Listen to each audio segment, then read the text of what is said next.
Et puis aussi à Nicolas Michelin, l'architecte urbaniste en chef, qui est là. Voilà, vous avez, c'est le seul qui est en photo d'ailleurs sur les... Là, dans une image très rétro, il est très rétroisé, sans doute la présence à ses côtés sur l'image de Maurice Leroux, après qu'on fait un chromo, disons d'une certaine manière, qui est un peu à l'étrange. Voilà, mais c'est plutôt en termes d'architecture et par rapport au gratte-ciel, c'est pas forcément une mauvaise chose que de le ramener à cela. Alors l'inauguration de cette maison, c'est bien sûr un moment important pour le projet gratte-ciel centre-ville. Il est pour plusieurs raisons. La première, c'est que c'est la première réalisation visible de ce projet pour les Villeurbanais qui l'ont surtout vu jusqu'à aujourd'hui à travers des démolitions. Et donc la maison du projet revêt une espèce de statut de première pierre de cette réalisation, un peu symbolique. C'est aussi important parce que ça marque une étape de mi-parcours dans un projet qui est un projet de longue haleine, nous le disons souvent, débuté il y a 10 ans, qui s'agira il y a 10 ans, enfin un grand trait chronologique. Et puis il l'est enfin ce projet de maison du projet, ou cette maison du projet, l'est enfin car il s'agit d'un espace qui est dédié à l'information et aux avancées du projet, et qui sera un lieu privilégié de partage d'idées et de concertation avec les habitants. Je voudrais insister un peu sur cette dimension de concertation et d'échange parce qu'elle nous est particulièrement chère. Si dans chaque quartier à Villeurbanne, lorsqu'il y a des opérations d'urbanisme, nous sommes attentifs à ce processus, les enjeux qui sont liés à ce projet nous ont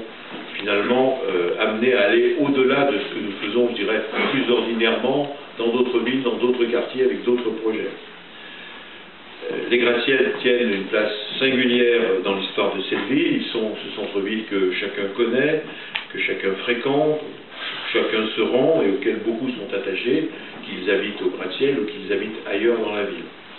Et ils sont cet ensemble urbain d'exception,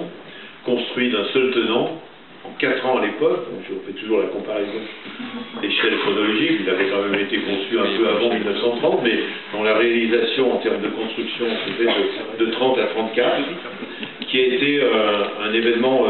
fondateur pour la ville, qui lui a donné une identité, un centre qu'elle n'avait pas à l'époque, et qui fait aujourd'hui sa renommée, sa fierté, son identité. C'est pourquoi, à côté de l'exigence architecturale que nous avons sur le futur quartier, afin d'être à la hauteur des gratte-ciels qui sont derrière moi, ou devant vous plutôt, à côté de l'exigence environnementale aussi qui est la nôtre, avec des objectifs en termes de densité, en termes de performance énergétique, en termes de présence de la nature aussi dans cette opération, nous avons placé au même niveau l'exigence de concertation avec les habitants. Concertation qui s'est engagée très tôt, avant la phase réglementaire et les premières esquisses des urbanistes et des architectes, dès 2007, donc ça fait 10 ans, alors que les toutes premières études étaient menées, nous engagions dans le même temps la première réunion publique à ce sujet. S'en est suivi une série de débats autour de la ville contemporaine, du développement durable, de l'habitat, et sous l'ère, en tout cas pendant la période où c'était Christian de Villers qui était le premier architecte urbaniste en chef, avant de voir Nicolas Michelin lui succéder. Il faut le dire aussi, c'est le moment, un travail intense et de grande qualité a été mené avec les habitants pour repérer les enjeux, pour repérer les contraintes, croiser les regards, partager des objectifs communs, ce qui a permis d'aboutir au plan de composition urbaine. Et c'est à partir de ce plan que Nicolas Michelin a poursuivi le travail en précisant l'ordonnancement, approfondissant le projet urbain, définissant aussi des partis pris architecturaux, ce qui nous a amené à la grande réunion publique de mai 2015 à l'Hôtel de Ville, où les premières illustrations du prolongement des gratte-ciels ont été présentées. Entre ces grandes étapes, il faut dire aussi qu'il y a eu des procédures administratives, réglementaires, un peu de temps en suspens par rapport à la concertation, avec la DUP, Déclaration d'utilité publique. Alors, ce sont des sigles qui sont évidemment souvent un peu plus difficiles à entendre, notamment au niveau des habitants. La VAP aussi, je le marque parce que là je vous dis toujours, autant que j'étais familiarisé avant avec la SDET et PRUP, qui pourtant est plus difficile, mais la VAP qui a succédé à la ZPPUP, qui est l'ère de valorisation de l'architecture et du patrimoine. Donc il a succédé, procédure aussi réglementaire dans laquelle se trouve inclus le quartier des gratte-ciels, pas seulement, mais aussi. Et la ZAC aussi, il ne faut pas oublier la création de la ZAC. Donc toutes ces procédures réglementaires qui donnent naissance à des cycles dont les urbanistes ont le secret et sont familiers, mais pour le Villeurbanais moyen et même pour le Lyonnais moyen, c'est quelquefois utile de le rappeler. Il y a eu aussi les périodes de consultation pour le choix de l'aménageur, qui évidemment est maintenant présent à nos côtés, et cela déjà depuis quelques temps, la CERN, avec son président Jean-Luc Dapassano.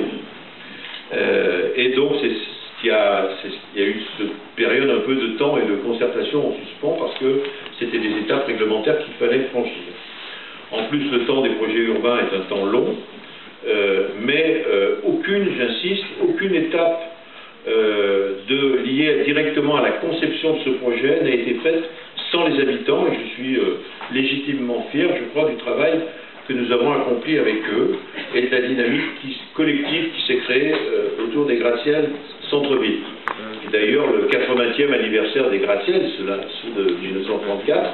que nous avons fêté en 2014 avec le projet, avec la passerelle, a été aussi l'occasion de mettre ici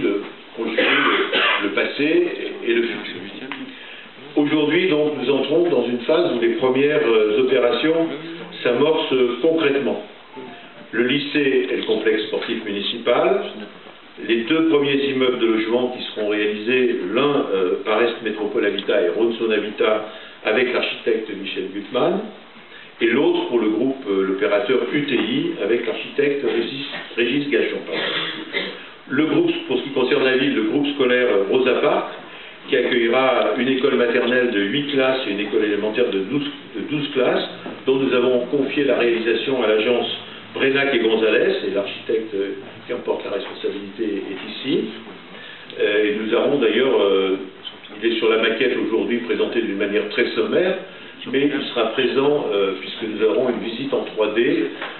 de ce bâtiment que nous avons d'ailleurs présenté à un récent conseil municipal, qui ont été présentés d'ailleurs aussi avec les enseignants, avec la communauté éducative, comme l'on dit, et cette visite sera possible en 3D ici sur les écrans qui sont installés dans cette maison. Pour l'ensemble de ces programmes, qui sont les premiers, donc, que je viens de citer, nous tablons sur une fin des travaux en 2019, c'est-à-dire demain. Chacun est aujourd'hui en ordre de marche pour tenir ses délais, chacun ou presque, puisque nous attendons, ainsi que les équipes pédagogiques et les lycéens de Brossolette, la confirmation par la région des engagements pris ensemble dès le début du projet.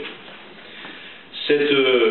phase opérationnelle qui s'ouvre pour nous marque aussi l'entrée dans une nouvelle phase d'échange avec la population. Elle sera forcément différente des échanges précédents, puisque le projet aujourd'hui est déjà largement constitué. Donc nous entrons dans un travail plus fin, plus précis, autour notamment de l'aménagement des espaces publics. Avec cette nouvelle phase, ce sont d'autres enjeux qui nous attendent. J'en citerai simplement deux. Le premier sera de faire vivre ces moments d'entre-deux et de chantier en trouvant les moyens de les accompagner au mieux par des initiatives qui restent encore aujourd'hui à imaginer notamment avec les habitants. C'est une dimension essentielle dans un projet où plusieurs années de travaux sont encore en cours, devant nous.